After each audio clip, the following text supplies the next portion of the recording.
Magsusuob po tayo. Saturday ng hapon. Dito ka. Si mama mo. Hindi, wala pa.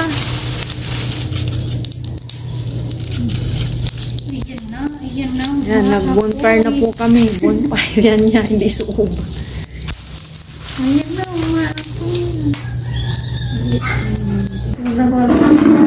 si mama. Kuan mo yung laka.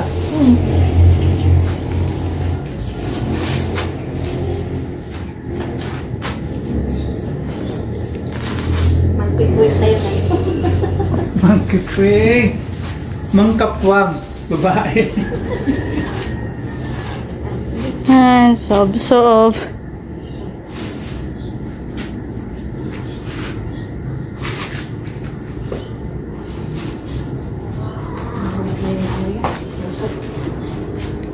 Wala nang usok na eh. Bluetooth na yun, ha?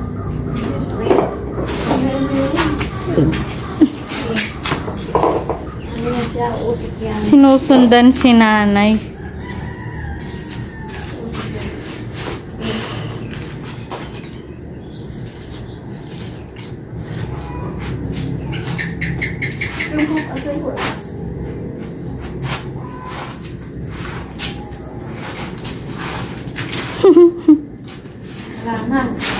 Ay!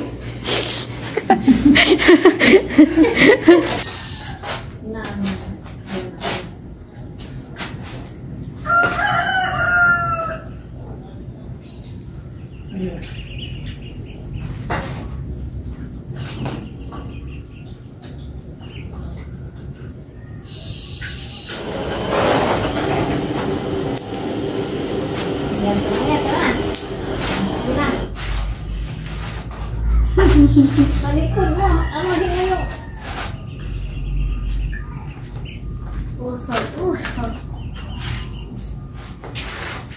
Usok.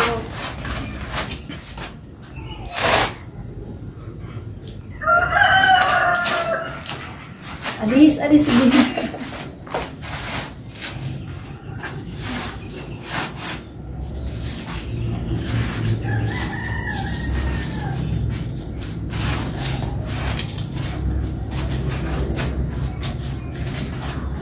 Hindi nangingipin si nanay.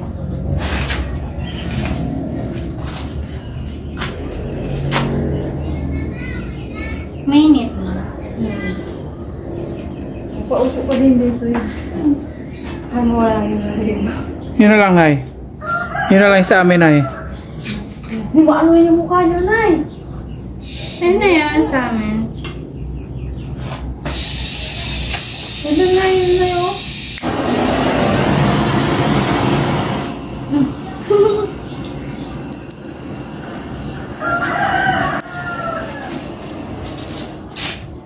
Apoy.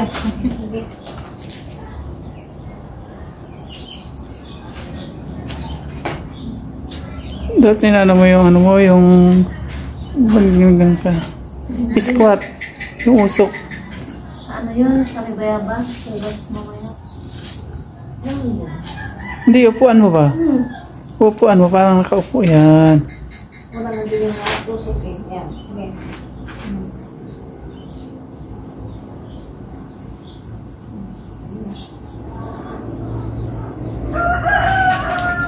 Si Papa nung ginagawa sa bangko, tapos kukulungin ng kumot para kulong yung usok sa loob sa kumot, papupuin sa ganyang upuan. Usok yun, parang sa ulo. Suob. Pinukulong sa kumot. Dito naman yung ano. Pwede rin yan, pero ganyan ako. Yan, okay na yan.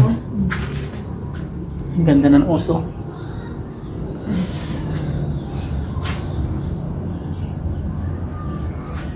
Ngayon lang yung usok-usok. Oo. Para ka naging ngayon, yung honey na kinukuna ng honey. Yung bee. B? Ito na si Maria Asin, mag-alala siya ng bee. Oo. Ang laki ng ano nila. Farm. Lawak ng...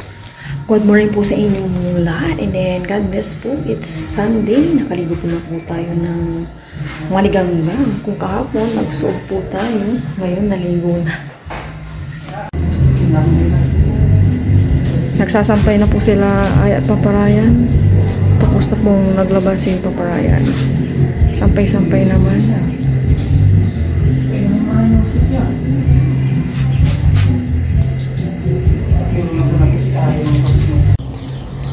Sipag po ni Papa Ryan, oh. Natapos na po yung mga damit. Ngayon naman mga basahan. And si Aya, kukuha ng kalamansi. Kukuha ko Pili mo yung wag bulo ka. Ito. Halika na dito. Napitas ko ka ako. Ha? Ibig sabihin nabubulok na. Pinapano ko po sa nose niya. At may, ano po si Aya, blackheads. Hindi ko na po alam kung anong gagawin ko sa kanyang blackheads. Yan po yung ano niya mukha. Huwag ka mahiyaya. Kasi normal lang yan. O, ikis-kis mo na sa mukha mo. Dahan-dahan lang. And mamaya after niya po dyan, maligo siya. Sabi ko sa kanya niya kanina, maligo na siya. Gusto niya din daw po ng maligam-gam. Mama, lalalin mag-isa. Siya po kasi mahilig maglala ng ano, yung kalamansi. Hinangat niya po, hindi siya po naasiman.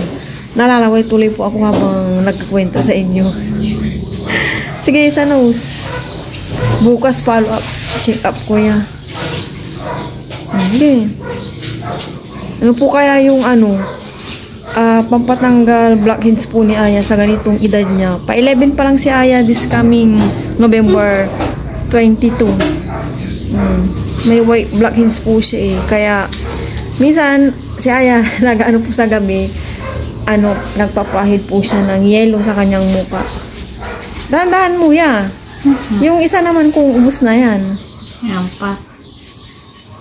Asan sa may noo Hindi, pumatak sa... Ilayin mo yung kutsilyo, madali mo. Naasim ako sa'yo yan. May mga blackheads na po kasi si Aya sa may noo lang niya.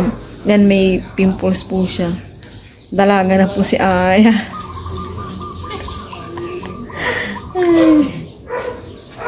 Pimples attack, blackheads attack kay Aya.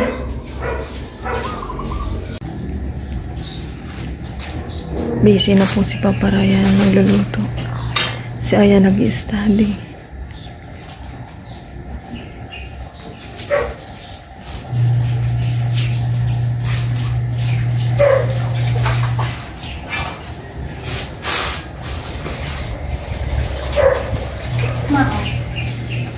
Kain po.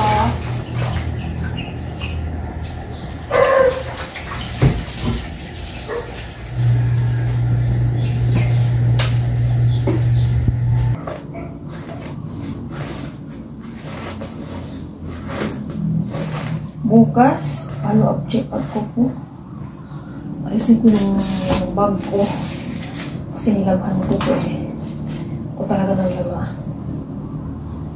Ito yung mga resita sa akin na gamot. Si Palixin. Puro 3 times a day. And yung mipinamic acid, hindi ko na lang to ininom nung wala naman akong nararamdaman na. Baka kasi maano yung aking liver sa kakainom ng mipinamic acid. Yung isa, miti basta maliit yung niya. Shortcut sabay ganun. Bus na. Ang natitira na lang si Palixin. Yung pampatuyo ng sa may loob ng tiyan. Hindi ko alam kung reresitahan pa ako ng gamot bukas na pampatuyo or hintayin ko na lang po mga i-resita sa akin gamot bukas.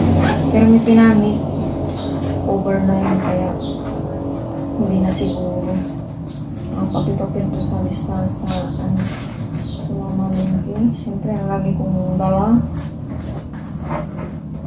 sa aking bag. Nag-transfer ako ng bag. Hindi rin nawawala sa aking bag. Grocery.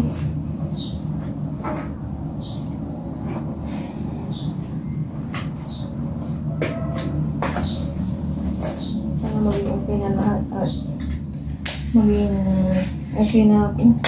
Nanaba talaga ako as in. Kaya pala matakaw ako kasi may ganun na pala. Yung matakaw ako. Ngayon balik na tayo sa vitamins. Nagba-vitamins din kasi ako. Balik na po tayo sa vitamins.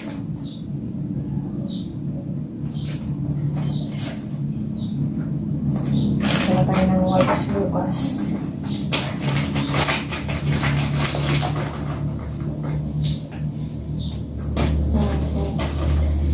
And panyo para bukas. Siyempre, pangbayad sa check-up. Puro pera ang labanan. Tayo ng ano, kapirahan. Pangbayad sa ano, check-up.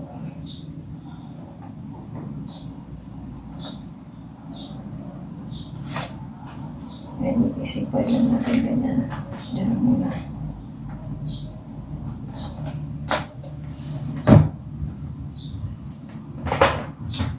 Ay, check up. Follow-up check up. Baka alas ko na rin po yung ano siguro. Yung aking follow-up check up bukas. Baka ang itatanong lang bukas kung ano yung nararamdaman ko ba? Baka yun na lang siguro. Pinangunahan ko na po yung ano, doktor.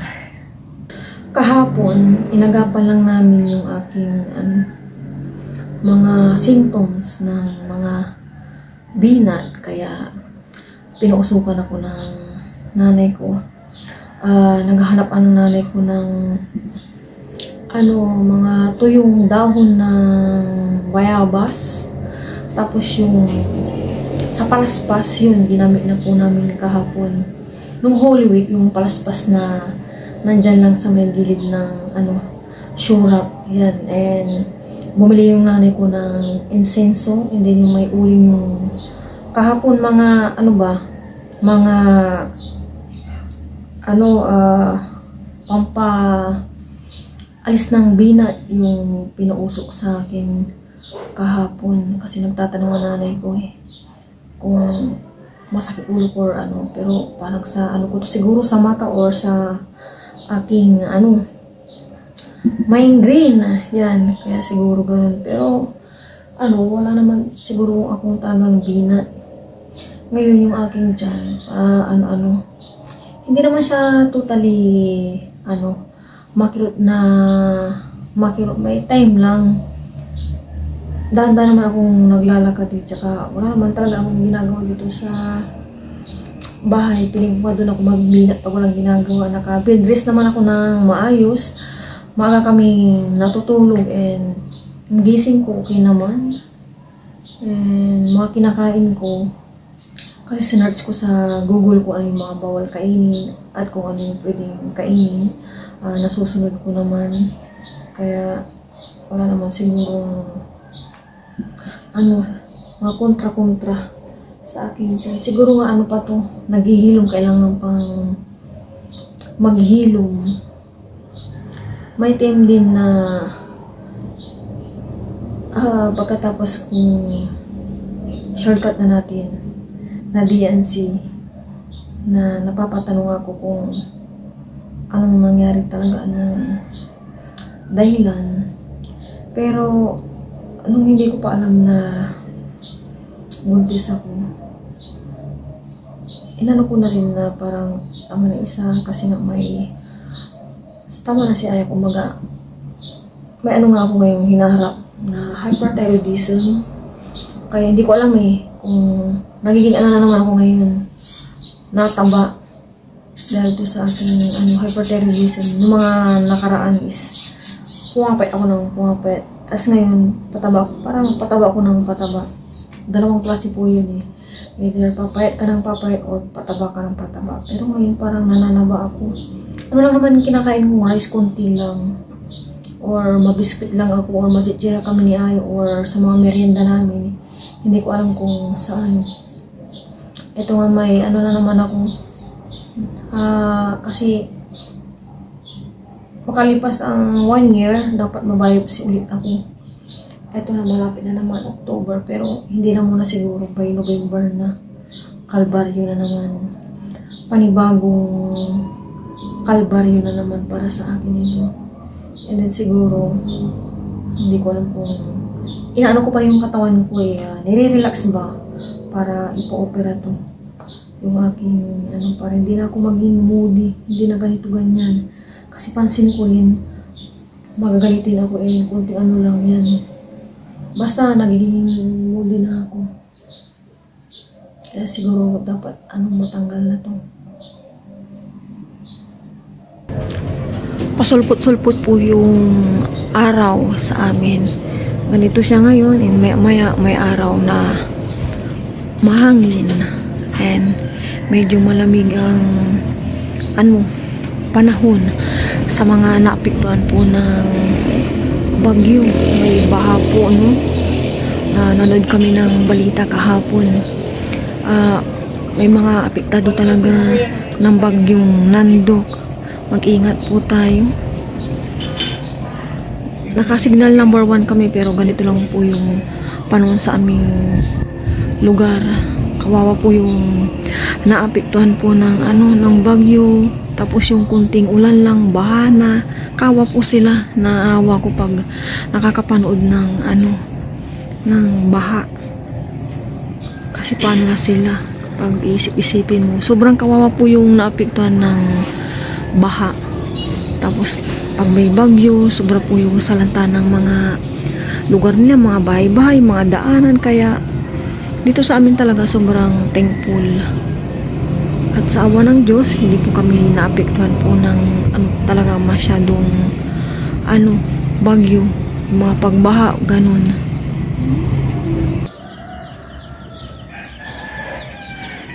"10:50 po ng umaga. Ang ganda po ng kalangitan, no?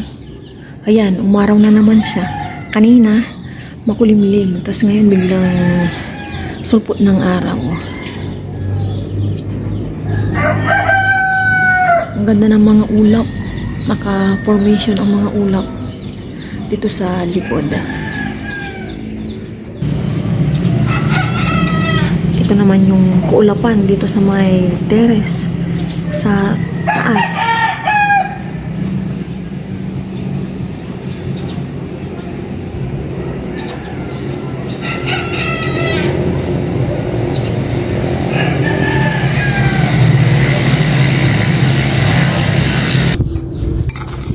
May ginataang bayabas po tayo dito, ginataang bayabas po dito, bigay ng nanay ko. Ipatikim po natin kay Aya. Halika dito, ya. Tikman mo na. Nung mga bata kami, last na kain ko nung mga bata kami. Sige na, tikman mo ginataang bayabas. Sige na, tatawa-tawa po si Aya. Halika na, una ka munang tikim. Ang init-init pa, bagong luto po. Mali lang. Tang-tang!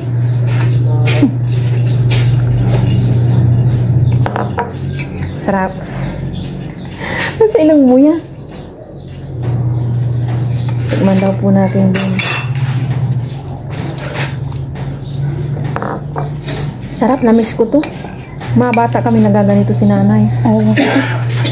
Hindi ko Maraming bigay na bayabas daw kila nanay ko. Pero masaya din. Sino pong nakain ng ganito? Ginataang bayabas. Patikman mapa. Ayaw po ni Papa Ryan. Kaya? Lambot ka niya. Ano ginataang bayabas. Sarap, no? Nagustuhan na po ni Aya. Si Papa Ryan po ayaw niya. Sarap, di ba? Busin mo na yan. Matamis. Gatayan kasi yan. Mahangin. Fresh air. Ate. Mani naman po. Mani. Ito na po yung natira. Yung sa may pinagtaniman ko ng mani. Ayan. Na ano na po ni Papa rin na sangag niya. Sarap. Ano pa?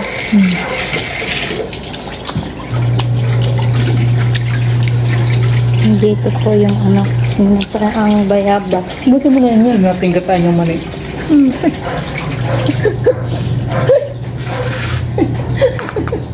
Ayan.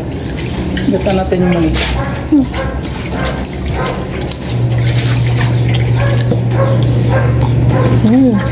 Ayan.